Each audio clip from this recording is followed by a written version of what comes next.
Welcome back for another deep dive with us. Always exciting. Yeah, this time we're going to be looking at public image and specifically how we choose to represent ourselves to the world. Mm-hmm. So our source material today is this really interesting conversation Right? between two artists, Hideki and Mayumi, Right. and they record this online radio show, I see. and it's totally unscripted. Oh, wow. So it's really just these two creative minds kind of bouncing ideas off each other. That's cool. And we're going to be pulling out the most fascinating nuggets about identity, Okay. personal branding, and that tricky line between our public and private selves. Yeah, like that's got to be especially interesting these days, right? I mean, with all this online interaction and everything. Exactly. And that online world definitely plays a role in this conversation. Yeah. Right from the start, Mayumi talks about how much more diverse Tokyo feels now compared to before the pandemic. Oh, interesting. Remember when it seemed like it was mostly Chinese tourists? Yeah, I do actually. She's right. It feels way more international now. Yeah, and she even makes a point of saying it feels more international now. Yeah. I think that observation speaks to a larger trend we're seeing all over. Okay.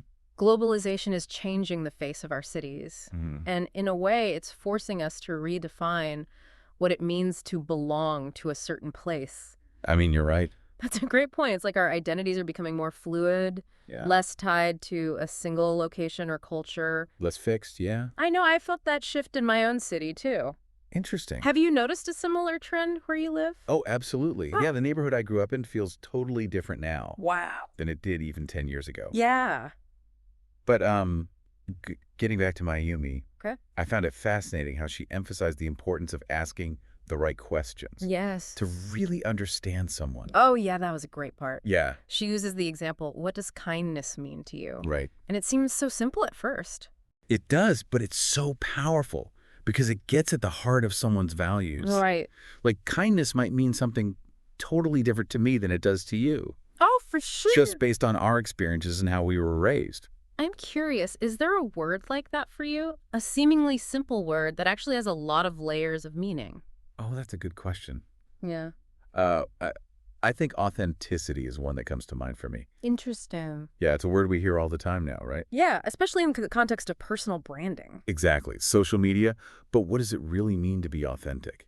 It's a question I'm constantly grappling with. Yeah, me too. And I think that ties in perfectly with the next part of the conversation, Yeah. where Hideki and Mayumi talk about their artistic styles. Mm-hmm. It turns out they have completely different approaches to their work. Really? Yeah. What's the difference? Well, Hideki describes himself as someone who captures a specific aesthetic, documenting things like fashion and trends. I see. His style feels very consistent, very intentional, Mm-hmm. whereas Mayumi talks about being more driven by inspiration and feeling. Okay. Her output is much more varied, and it's all about expressing those raw emotions in the moment. This makes me think of equilibrium, Okay. which Mayumi talks about later in the conversation. Uh-huh.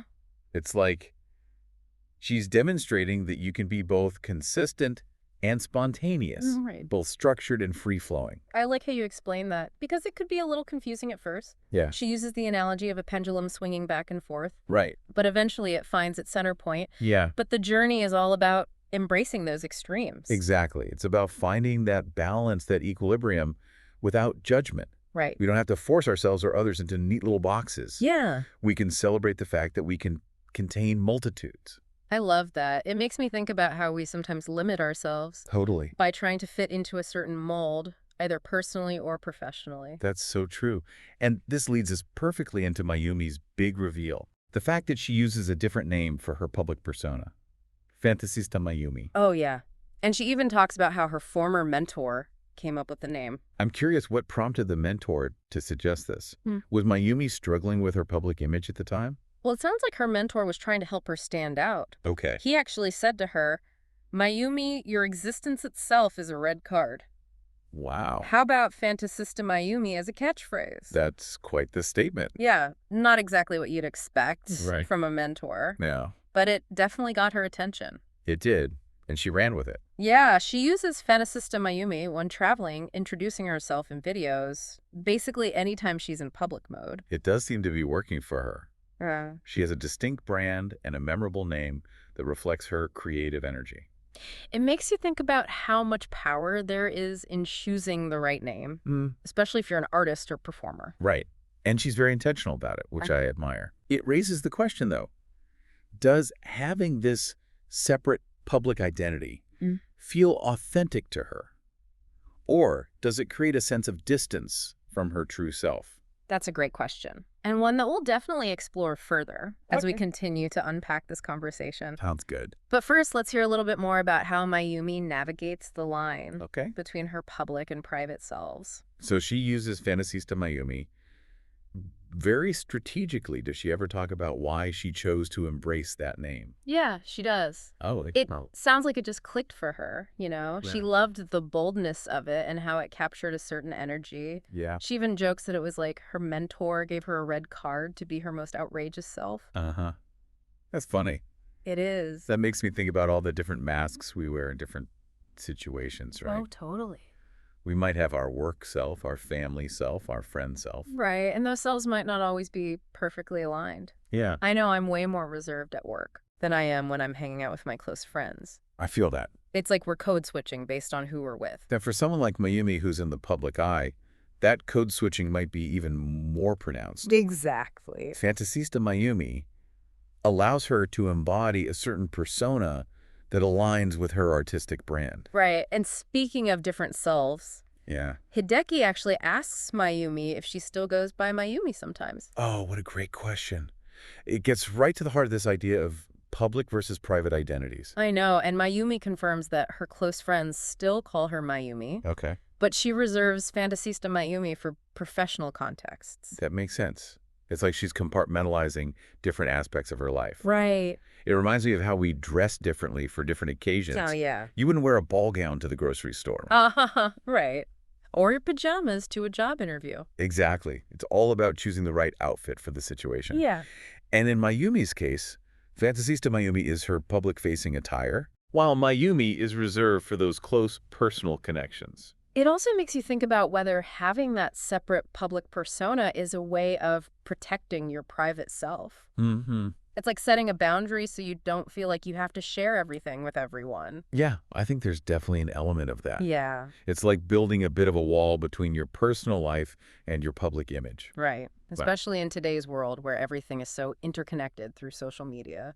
That makes a lot of sense, especially for someone like Mayumi who has built a following online. Yeah. I'm curious, did Hideki share his perspective on this? Does he have a public name? Well, Mayumi actually puts him on the spot and asks him what his public name would be. I wonder what he came up with. His artistic style seems so different from Mayumi's, more focused and refined. Well, he hesitates at first, clearly caught off guard. Uh, But Mayumi, always the quick thinker, jumps in and suggests Hideki Kenba. Hideki Kenba.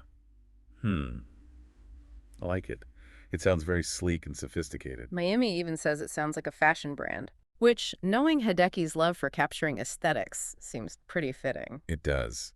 I Yeah. wonder if it resonated with him, though. What was his reaction? Unfortunately, we don't get to hear his response because their time runs out. Oh, no. They were only supposed to chat for 15 minutes. Right. So it's like we're left with a cliffhanger. Total cliffhanger. Did he embrace the name, reject it?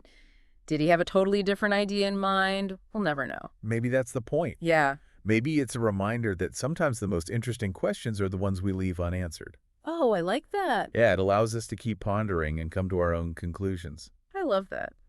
Speaking of pondering, you mentioned earlier that you were thinking about what your public name would be. Oh, yeah?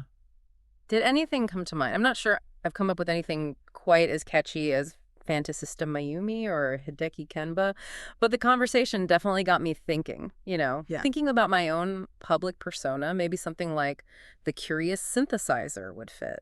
The curious synthesizer. I like that. Yeah, it speaks to your ability to take complex information and making it accessible and understandable. Right. Synthesizing different ideas and presenting them in a clear and engaging way. Exactly. It's all about connecting those dots and sparking curiosity in others. Yeah. Which brings us back to one of Mayumi's key points. What's that? The power of asking good questions. Right. It's not just about getting information. It's about deepening our understanding and building genuine connections. I think that's such a crucial point, especially in a world that's increasingly focused on quick answers and superficial interactions. Totally. Asking thoughtful questions is an art. It It's is. something we could all benefit from practicing more. Absolutely. And remember how Mayumi's approach to art contrasts with Hideki's? Yeah, it's good contrast. It's a reminder that there's no one right way to create or express ourselves. Right, and her both-hand philosophy is so liberating. It is. It gives us permission to embrace the different facets of ourselves. Yeah. Even the ones that seem contradictory. It's like she's saying, you can be both logical and intuitive, both structured and spontaneous. You don't have to choose one over the other. And that acceptance, that lack of judgment can be so powerful both for ourselves and for others. So as we wrap up this deep dive into public image and identity, Okay. I'm left with a final question for you. Okay. Does having a separate public persona, like Mayumi's Fantasista Mayumi, feel empowering or inauthentic? That's such a great question, and I don't think there's an easy answer. Yeah. It probably depends on the person and their intentions. Mm-hmm. For some, it might feel like a way to showcase their best selves to amplify their strengths. Right? For others, it might feel like hiding behind a mask, a way to conceal their vulnerabilities. That's a great way to put it. It's a complex issue with no clear-cut answers. Yeah, it is. But I think the key takeaway is to be intentional about how we present ourselves to the world. To be mindful of the masks we wear and the reasons behind them. Absolutely. And to remember that it's a journey, not a destination. We're all constantly evolving, both publicly and privately. Beautifully said. Thanks for joining me on this deep dive into the fascinating world of public identities. Until next time, keep those good questions coming and embrace the complexity of who you are both in the spotlight and behind the scenes.